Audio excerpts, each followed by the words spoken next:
Hey YouTube, Speeder Ice here, and today I'm going to be reviewing the Diamond Back to the Future 1/15th scale time machine. Well, I'm supposed to be reviewing it, but Doc Brown has yet to arrive. He should be getting here any minute.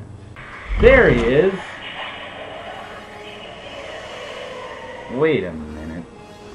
Did Doc Brown just run over a whole bunch of Star Wars characters? Who? Oh, no wonder. Stormtroopers can't drive. What's that? You wanted to go back in time and kill off all the horrible Star Wars characters from the prequels so they were never made? So does pretty much everybody else in the world. Let's start with a size analysis. The Diamond 1/15, and previously the largest DeLorean I had, the 1/18th Sunstar model. As you can tell, Diamond dwarfs it. Another thing about this car is it's one of the few models that makes lights and sounds. The only other model I have that does that is the Universal Studios remote control DeLorean, which had headlights, taillights, and it screeched when it stopped. I would run it for you now, but it's out of battery. The Diamond model is advertised as a Back to the Future 2 1/15th time machine. It's all over the box, Back to the Future 2 logo, prominently displayed. But one of the first things you'll notice when you take it out of the box is that this is actually a time machine from Back to the Future Part 1. And one of the first ways you can tell is that there is no Mr. Fusion, it's actually just the plutonium chamber from the first movie. Also, the wheels don't fold. Now, the theory why the packaging says 2 is because the rights to obtain the logo from Back to the Future Part 1 were more expensive than the ones for the sequel, and therefore Diamond went the cheapest way.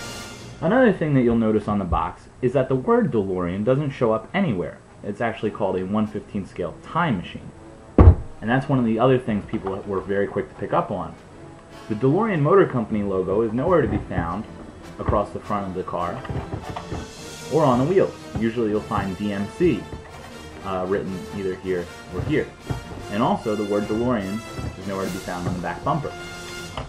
In comparison, on the Sunstar model, you see DMC prominently displayed, also on the wheels, and you'll see the word DeLorean in its regular logo on the back. Again, theories are that the reasoning behind this was that the rights to the DMC logo and the DeLorean logos were hard to obtain, and Diamond just didn't go for that. So, the car is actually billed as a simple time machine. Where the Sunstar model may have been able to fit, say, a Lego person, the Diamond model can actually fit a full-size Star Wars figure, or Back to the Future figure, once Diamond decides to make those. So, as you can see, we have a Stormtrooper chilling in the passenger seat, whereas the little Lego man is in the passenger seat of the Sunstar model. My car's better than yours. One last comparison I'd like to make between the Sunstar model and the Diamond model is actually a pro about the Diamond model. This car is built to be very sturdy. It's built to be played with, it's built to roll around, the wheels are very sturdy, everything, the components, the time travel components, very sturdy. Doors are very, very durable, this car. It feels heavy, feels sturdy, feels good. The Sunstar model feels more like a collector's item, and I don't know if that's because of the wheels are very delicate because of their folding, and all the circuitry in the back, the time components in the back are very, very delicate, the exhaust. I don't know, if that's just because it was built more for display, and the Diamond was built more as a toy, or what. But that is one thing I do like about the Diamond model a little bit more, is that while the Sunstar is very, very flimsy, it feels like at times, the wheels feel like they're going to fold under, the Diamond model is very strong, very sturdy, and built very, very well. And now let's get to the meat and potatoes of this review, the thing that you guys all came to see, the car itself.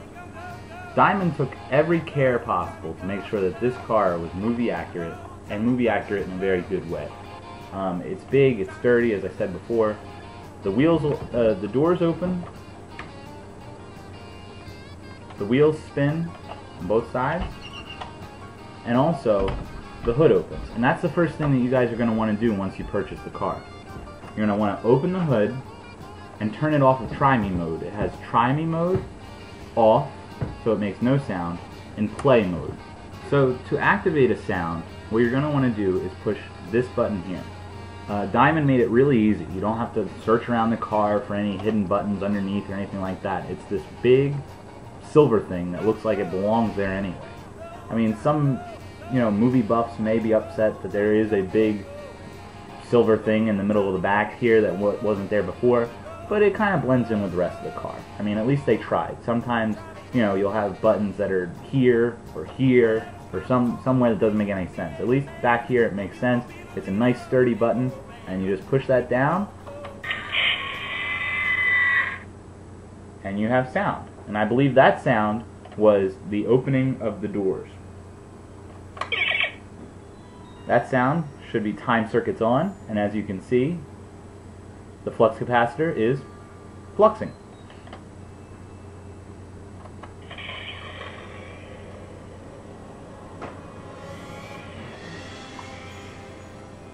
That was engine startup.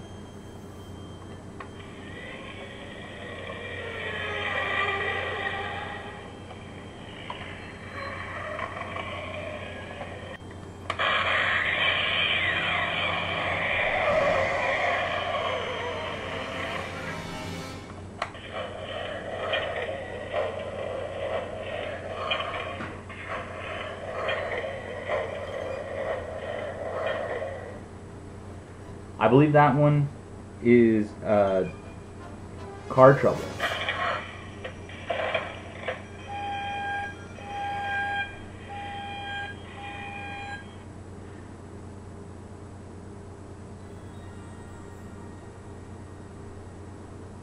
Now I believe that one is no power, and what I'm trying to do is I'm trying to get you guys a good shot of the flux capacitor from the inside. Diamond again took very great care to make sure it was in the familiar Y shape, and that it was in the right shape. It wasn't like they just put a random blinking light in the back. It was actually the correct shape that it was in the movie. The actual displays light up as well. The dashboard displays. So I thought that was pretty interesting. That's time circuits on. As you can see inside, the time circuits are actually on.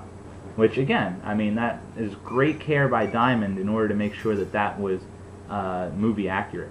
If you hold down the button for 3 seconds, what you'll get is a very special display.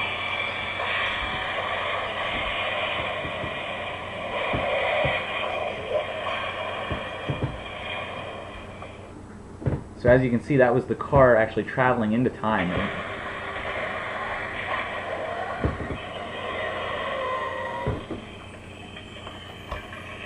And there we are when we come back.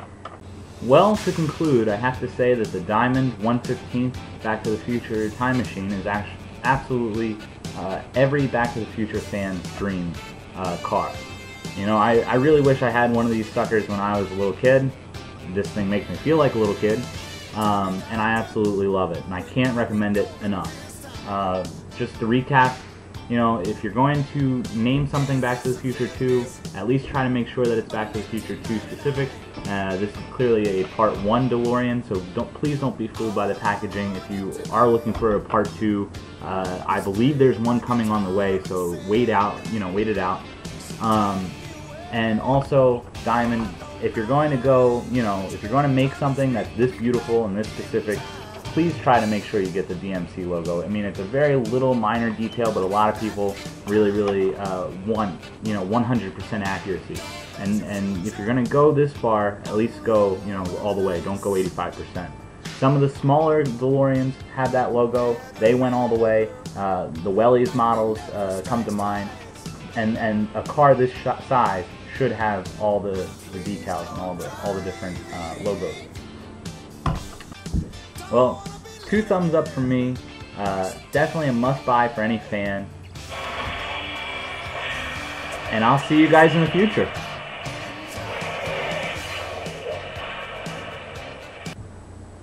But Anakin and I are in the later movies. You can't do this. I'm C-3PO.